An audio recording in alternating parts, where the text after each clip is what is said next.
Hi everyone. I'm going to talk about India's startup ecosystem and its impact on the Indian economy. India is now the third largest startup ecosystem globally, with more than 1.4 lakh startups registered.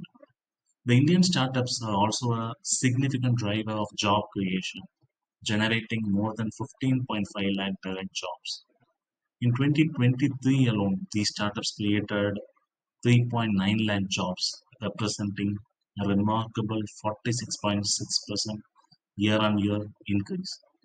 In the last financial year, the startups has injected a significant $140 billion into the economy, which is approximately 4% of the GDP. It highlights the startups' key role as an economic driver and innovation.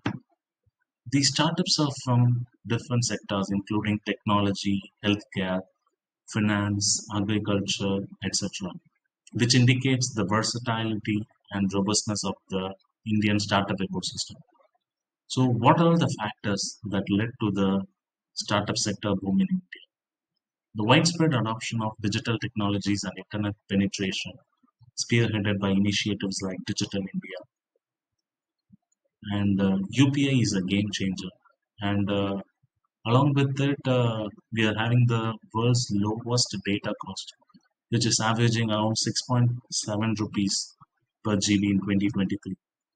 And another important aspect is various initiatives like Startup India, which was launched in 2016, played a significant role in this development. Before the scheme was launched, we had around 500 startups registered in our country. Now we have around 1.4 lakh startups.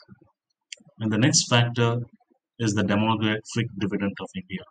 That is 65% of India's population is under 35, provides a vast talent pool for the startups. And the next aspect is maturing funding ecosystem. While 2023 was not a very great year for the startup because the investment was very low. But 2024 has witnessed a resurgence. And in the first half of 2024 alone, the tech startups has raised $4.1 billion as funding, remaining the fourth highest funded country globally.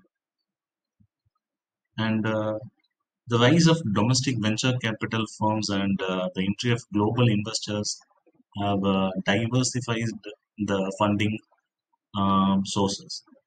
And another aspect is the growing domestic market. According to the World Economic Forum, with a steady GDP growth rate, India will have 140 million new middle class households by 2030, presenting a massive opportunity for the startups in the country. But still, there are so many challenges for the startup. The number one is regulatory hurdle. The complex and sometimes ambiguous regulatory environment poses a significant challenge for the startup. For instance, the debate over categorization of Ola and Uber under the Motor Vehicle Act is one such example. Scaling challenges is the next key challenge. Many Indian startups struggle to scale beyond their initial success. And data shows that 90% of the startups fail in their first 5 years, primarily due to scaling issues. The next challenge is talent retention. While India produces a large number of graduates, retaining top talent remains a challenge.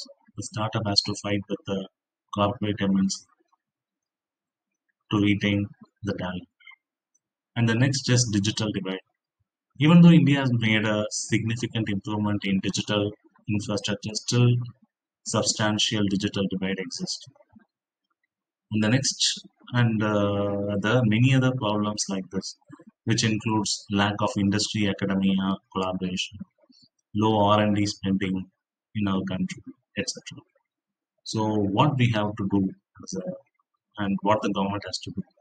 The startup sector has the potential and it contributes significantly to the economic growth and job creation.